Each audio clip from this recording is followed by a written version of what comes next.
is a rat is a rat. It doesn't matter whether it's cleaned or groomed. It doesn't matter whether it's dirty or scraggly. It doesn't matter whether it lives in a sewer or in a palace, or whether it's cared for or shunned. Wherever it is, whatever it looks like, however it smells, a rat will always be a rat. Now, the same is true for what the Bible calls our flesh. There's a part of each and every one of us that is hostile to God and hostile to others. There's a part of us that is self-centered. There's a part of us that is prideful. There's a part of us that is egocentric. There's a part of us that is stubborn. There's a part of us that is carnal.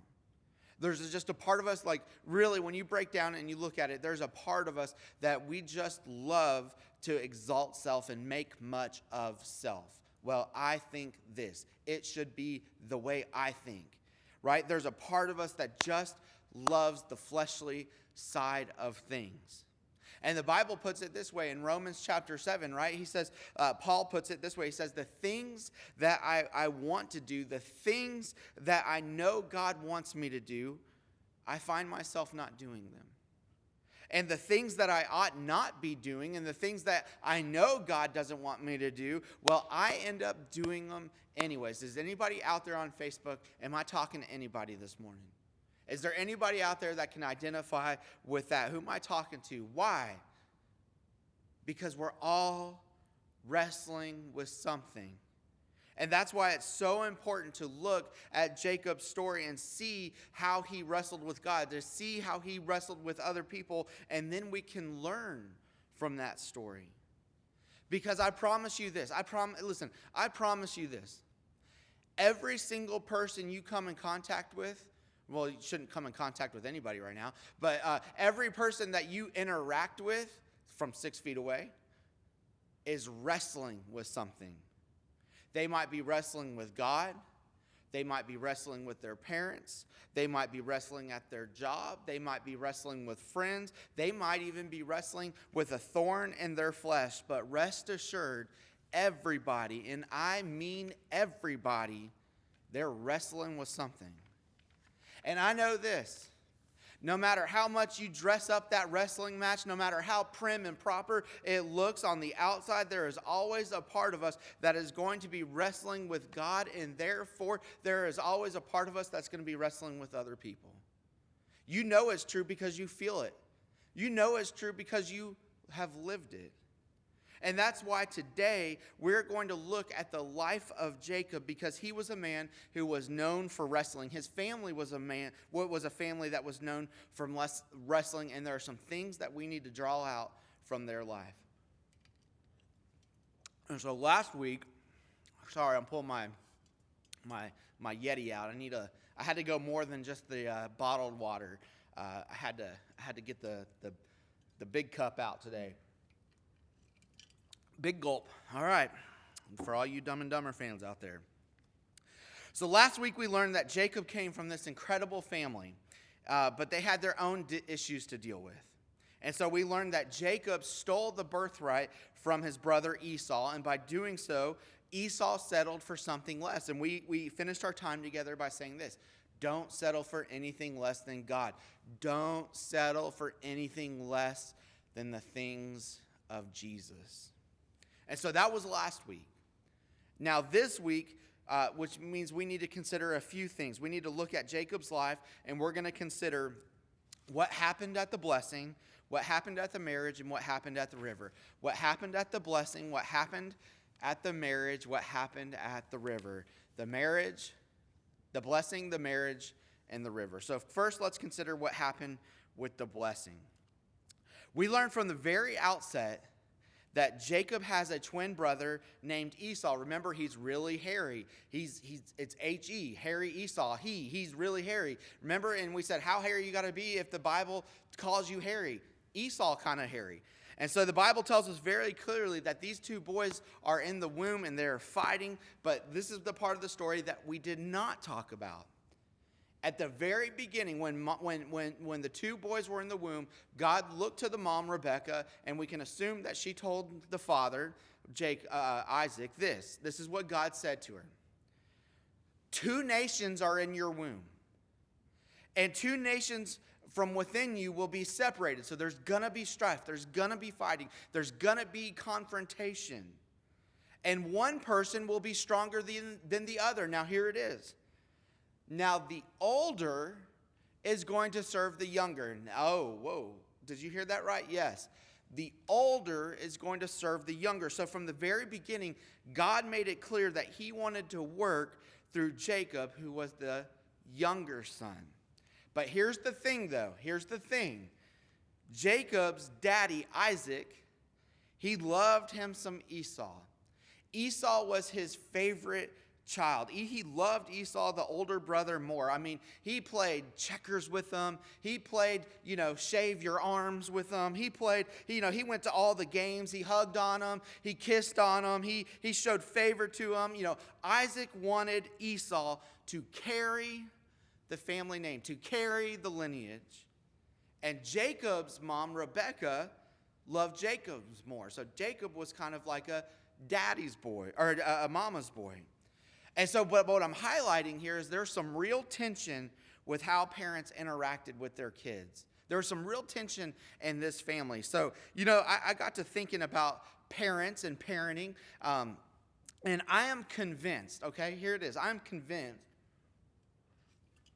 that my generation as parents, we are really falling short. Oh, I know I lost, a third of our viewership. Okay. But I know that I'm just convinced that my generation is falling as parents.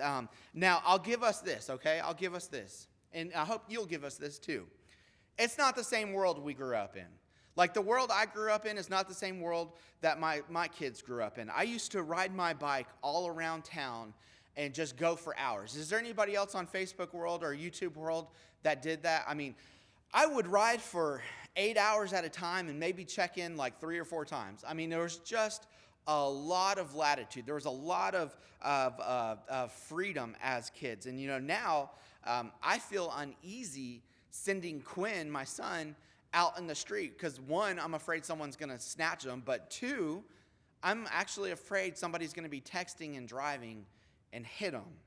And so it's not the same world that we grew up in, but I do believe my generation has a lot to learn. And here's how I know, okay? Here's how I know. And here's how you know too. We could diagnose it right here. Just look at bedtime routines.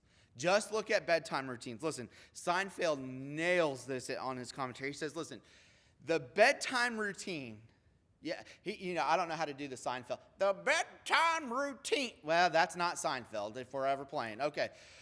The Seinfeld routine, he says, listen, the bedtime routine has become this royal coronation, jubilee, red carpet event spectacular, right? First you have to, first off, you have to negotiate with the kid on when to go to bed. Oh, it's always 5 more minutes.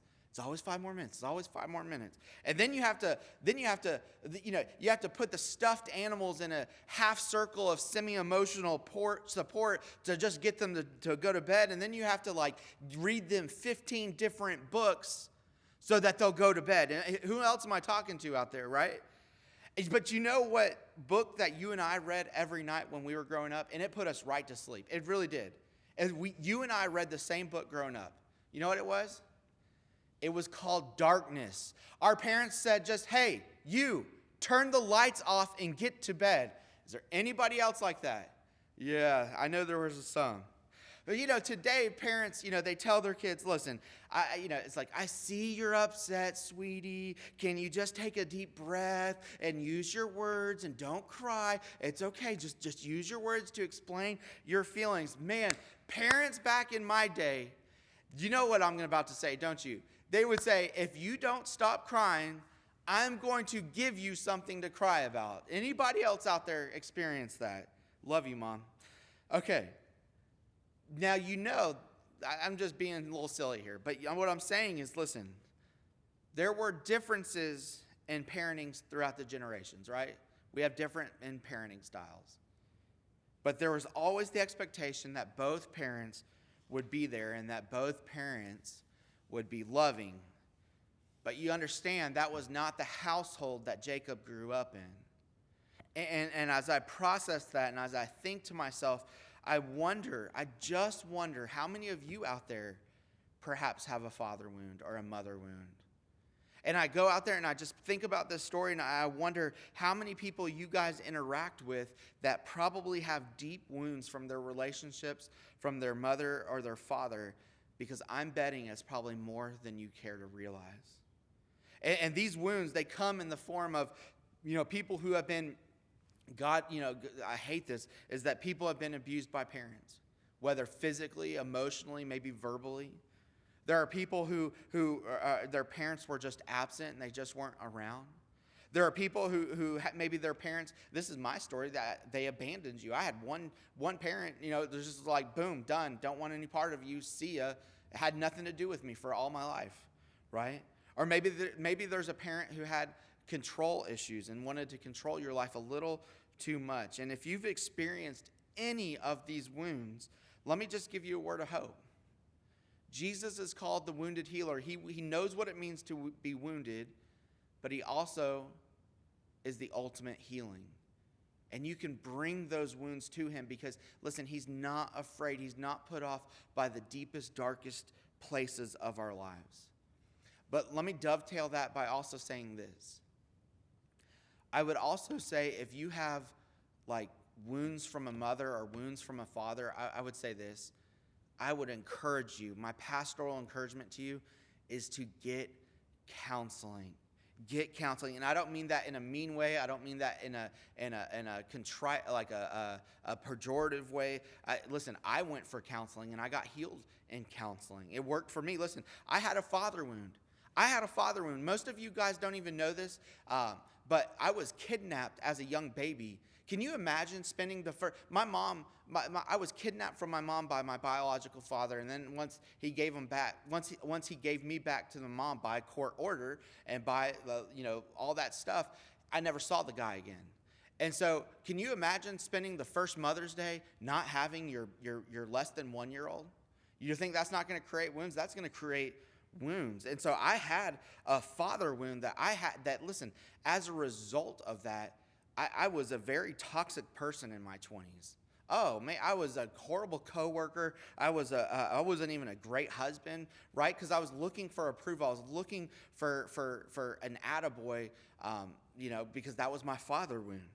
And so I needed healing, and I found it in the form of counseling. And I can tell you this: if you have a mother or father wound, but you refuse to address it, then I can promise you, and you refuse to learn from it, then you're probably going to continue to hurt yourself and hurt other people.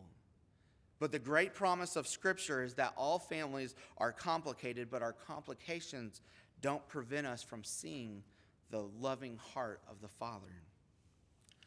But going back to this story, it was apparent for Jacob that his parents openly had favorite kids. Isaac favored Esau, Rebekah favored Jacob. And to make a long story short, when Isaac was getting ready to bless Jacob's older brother Esau, their mom, Rebekah, devised a plan so that Jacob would what? He would steal the blessing. And guess what? He stole the blessing. And the scripture tells us that he made some hairy arms for himself. Because remember, Esau had some hairy arms. And it says that he put on some donkey scent to cover up his smell. And so he put on what I call donkey toile. Okay, you can phrase that one. Donkey toile. And he fashioned himself to look like Esau. And he tricked his blind father into giving... They're laughing upstairs at that one. He tricked his blind father into giving him a blessing. And Isaac and Esau soon found out that they soon found that out, and the whole family began to crumble. And Esau was so mad that he was ready to kill Isaac, and Isaac has to leave. He has to flee for his life. And so as we learn that story, as we remember that story, as we reflect on that story, I know this: there's probably 1,000 different ways to preach this text, but I just keep coming back to this one question. I can't escape it. Why did Isaac not just take back the blessing? Like, why not just take back the blessing from his son? Like, fair question, right? He blessed the wrong son. Why not just say, whoops, got that one wrong? Like, blessed the wrong kid. Sorry, this isn't the playground. There are takebacks in this life. But I think it comes to the fact that this story gives us a really, really interesting fact in Genesis chapter 27, verse 33. It says, when Isaac learned that he blessed the wrong son, something unusual happened. It says that he began to tremble. And he didn't just begin to kind of tremble, he violently trembled. That's a little odd, don't you think? That's a little odd. And I believe what we are seeing is that for the first time, Isaac, he has been fighting and wrestling with God for control for the way that he thinks life should be. And he realized for the first time, you cannot outmaneuver God. You cannot outmaneuver God in this world. And I know this to be true. If God wants a door open, there is not a force, there is not an entity, there is no one in this world that can close that door except for God. And if God wants a door closed, there is no one in this world that can open it. And there are some people who just don't understand this principle, and because of that, they are fighting God, they're fighting everyone else, and their life is marked by strife because they're trying to outmaneuver God. They're trying to go against him. And remember what did God say to the family all the way back in the beginning of the story? He said, Jacob, the younger son, will be the one who rules over the older son. And Isaac has been trying to live by his own set of rules. He's been trying to control how he thinks life should be. He is fighting God for control. And I just wonder, church fam, I wonder how many of us are fighting God for control in our own lives. How many of us are fighting God for control in one way or another, saying, no, God, this is how it should be. I want this, but you want that. Listen, God, I need you to get on my plan, and I don't need to get on your plan. Because when I read the Bible, two things occur to me. Two things occur to me when I read the Bible. Number one, God has a long lineage of blessing people who didn't deserve his goodness. I mean, there are some people who acted like a fool in the New Testament and the Old Testament, and you would have thought God would have kicked them to the curb. I mean, just boom, give them the boot. But what does he do? He embraces them and shows them kindness and receives them with wide open arms, right? That's the gospel. That's the good news, is that he blesses and loves us even when we don't deserve it. But the second thing that I realize when I read the Bible is that there is a long lineage of people who are trying to fight God for control, and it never goes well. And they never come out on the winning side. Right? Adam and Eve, what happened? Tried to fight God for control, got kicked out of the garden. Cain tried to fight God for control, what happened? Wound up cursed. Even Saul, right, in the New Testament, tried to squash God and his movement for control, and what happens? He gets scales on his eyes and is radically transformed. And you say, okay, Pastor, I get that. That's just people, though. That's like you and me going against God. There's no way that you and I can win against God. But what about emperors? Because they got real power. They're commanding a lot of people. They're yielding a lot of power. And I would say this, is there are so many people, so many emperors in the Old Testament that tried to go up against God, and it never worked out. Pharaoh, you remember Big Pharaoh? Joke's down right there. It's horrible. But Pharaoh, he went toe-to-toe with God for control. And what happened? Cost him his army. It cost him his reputation, it cost him his dignity, cost him his people, and eventually it cost him his life. Nebuchadnezzar got humiliated. There's this unique story in 2 Kings chapter 19. It's about the Assyrian army that's trying to fight God for control of how history should be. And God says, listen, you have ridiculed me. You have fought me. You have defiled me, and I will not stand for it. You cannot have control of how this should be. And listen to 2 Kings chapter 19, verse 35. It says, that night, the angel of the Lord went out to the Assyrian army and killed 185,000 soldiers. And the few that were spared woke up to see nothing but corpses. They saw nothing but death. They saw nothing but defeat. People have been fighting God for a long, long time for control. Emperors have been fighting God for a long, long time for control. I am betting you have been fighting God for a long, long time for control. But guess what? It never works out to our benefit. God always comes out victorious. And so that just got me to thinking. That just really, just processing all that, it got me to thinking. Why do we fight God so much? Why is that? Why do we fight God so much in our lives? And here it is, okay? Here's the big idea, the next few sentences here. Here it is. Why do we fight God so much in our lives? I believe we struggle. I believe we wrestle. I believe we fight with God in our lives. Here it is. We fight with God because we don't believe He is actually fighting for us. And so we feel like we have to take matters into our own hands. Woo, I wish I had somebody here to give me an amen. I know it's a quiet church, but it's not going to be like that moving forward. I just can't have it that way. And I know a lot of people are going to already bristle at that, but that's just who I am. Okay, so listen, there are some people who do not believe that He is our champion. There are some people who they operationally in their lives do not believe that He is our victor. They do not believe that He intimately cares about our future. And so we think we have to fight for ourselves. And when we fight for ourselves, it often means we are fighting against God for how things should be in this world. But beloved, understand this. If you are in God's family of faith, here it is. Here's the big idea. He's not fighting against you. He's fighting for you. That's the big idea. Listen, we fight a God who is fighting for us. And that little change makes all the difference in the world because God is not fighting against us. He's fighting for us. And friend, the sooner you realize this truth in your life, the sooner your life will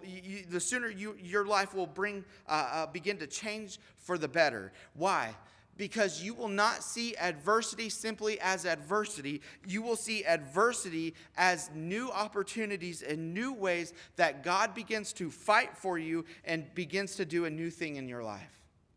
You will not simply see hurt as hurt, but begin to see hurt as new ways that God is refining you and causing you to lean on His strength and His power and not on yours. And when you come to realize that God is fighting for you, it changes the way you think, it changes the way you act, it changes the way you see the world. And when you see people fighting for control, fighting against the things of God, and fighting Him for a plan in this world, listen, beloved, it comes down to this. What they are saying is this: I don't trust God. I maybe want to trust God, but I won't trust God. I don't believe He is out there fighting for me. Can't do it. I can't trust Him. And I know I told you we'd get further this morning, but we got to linger here because this is such an important truth. And one of these days I'm going to learn how to get through a sermon, or at least stop using the word linger. One of the two. But you know what this all comes down to, don't you? You know what this all comes down to? All of this comes down to a surrendered heart. A heart that yields and gives way to Jesus and the things of God. Because, can I just give us some commentary for a second? This is some commentary on the world today, okay? Do you know why I think so many people are frustrated and so many people are restless right now? It's not because we've been inside our homes and businesses are closed, but I think that's part of it. But here it is. Is because I believe our notion of the American dream is under attack. And this is not a political statement, even in the slightest. I see it on all sides. Because here it is. The American dream says, I get to control. I get to control my life. I get to control my safety. I get to control my money. I get to control my nest egg. I get to control my health. I get to control when I see my kids, when I see my grandkids, when I see my family. I control my life, and there ain't nobody who's going to tell me how to live my life. That's the American dream. That's the notion that we live under. And what it is, it's fighting for the control of the here and the now. And Jesus says, I need you to deny yourself.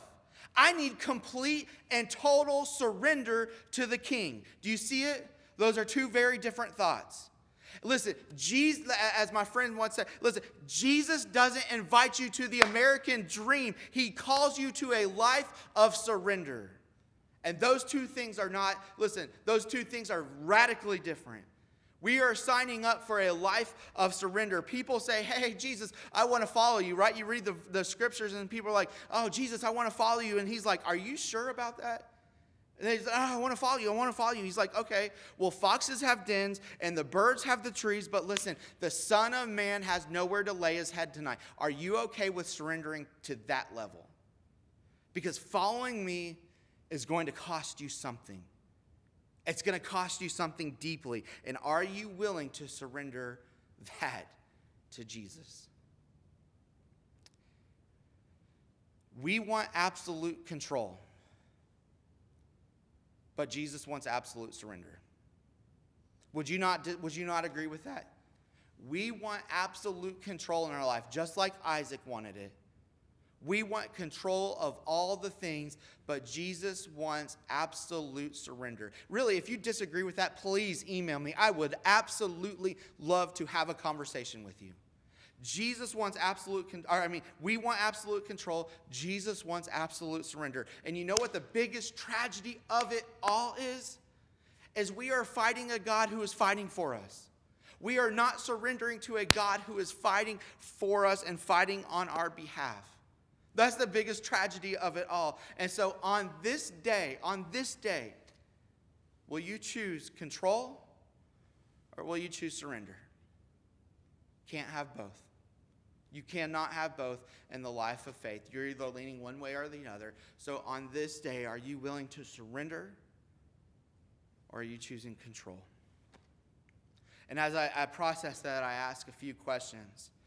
Number one, and really these questions are asked of me. What is it that you need to surrender? What is it, beloved? What is it that you need to surrender? What's the thing? What's the habit? What's the goal? What's the dream? What is it that you need to surrender to Jesus? Can I ask another question? Where is it that you need to surrender to Jesus? Where is it in your life that you need to surrender to Jesus? Because I understand this. Jesus is asking us to surrender. He's calling us to a life marked by surrender. Will you? And what do you need to surrender? Because the time is now. The time is now. As we come to a close for this service, I want to do something really unique here. We're going to play a song. It's called I Surrender All. It's a different take on it, but it's a very, very lovely take on it. But I want to do something very different here. I want these next few moments for us just to reflect on what it is that we need to surrender. And then I'm going to come back and I'm going to give some closing words. But what is it that you need to surrender? The song's only 3 minutes. So take a moment just to pause and say, what is it? And ask yourself, what is it that I need to surrender? And I'd also say this. There are some of you out there that need to surrender your life to Christ. You have been fighting God for control, and you've been fighting a God who's fighting for you. And there are some of you this morning that need to surrender your life to Jesus for the first time. If that is you, please type the word first. And I'm going to come back and I want to pray with you and I'm going to follow up with you and I want to connect with you because that's such an important decision. So if you're here this morning and you're checking in on our Facebook, please type the number first. I'll come back and follow up and pray with you. Secondly, there are some who have expressed that they would like to join our church. Those that said, church is different, but the church is not closed. We have just looked a little different, and we want to join the church in this time. And so if that is you, you're here this morning and you would say, I would like to be a member of First Baptist. I can't physically walk down the aisle, but I want to be here. If that is, I want to do it. And today's the day where I want to join First Baptist Church. If that is you, we ask that you type member. And we're going to play this song, and afterwards we're going to welcome you. But during this time, during this song, I ask that if you ask yourself, what and where do I need to surrender? If you've never surrendered to Jesus, this is a wonderful opportunity, and I would love to pray with you about that. And if you're here this morning and you would say, or not here, but if you are with us this morning and you would say, I would like to join to be a member of First Baptist Church, type the word member. And we'll come back after this song, and we'll join together as a family. All to Jesus I surrender. All to Him I freely give. I will ever love and trust Him, in His presence daily live, and I surrender all. I surrender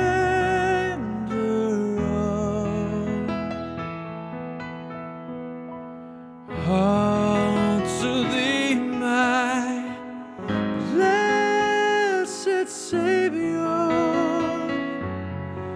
I surrender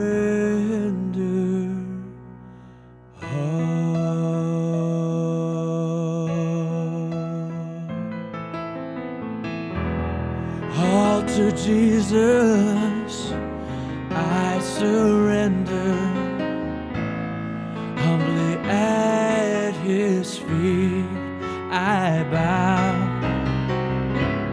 Worldly pleasures all forsaken, take me, Jesus, take me now, and I surrender all. Oh, I surrender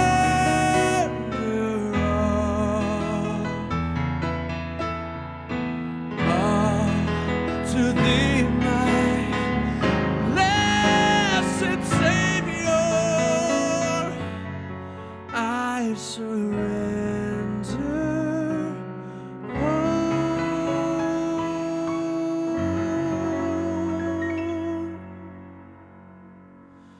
I surrender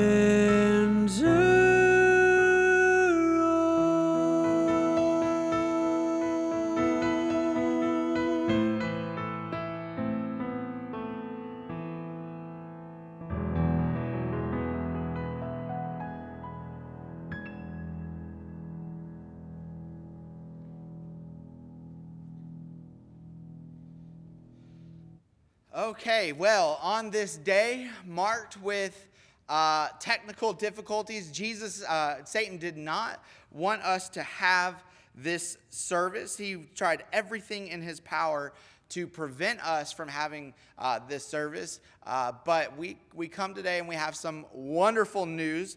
We have some new members that we would like to join. So if you're out there, we're going to say welcome to First Baptist after this. So we would like to welcome Josh, Whitney, Ella, and Avery.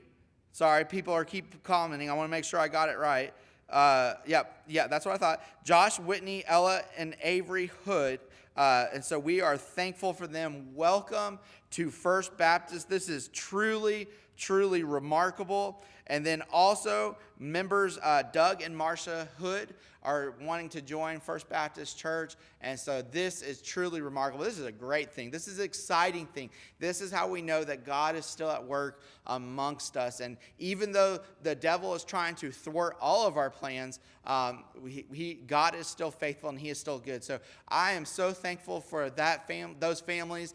We welcome you here to First Baptist Church membership. And so with that, I hope and I pray, this is my sincere prayer, that as you are here, that I hope that that in your time here, you are inspired to look more like Jesus in your character and conduct and your attitudes and actions, and that as you are part of this family, that you would be inspired to grow in your relationship with Jesus. And so I say, welcome to First Baptist Church.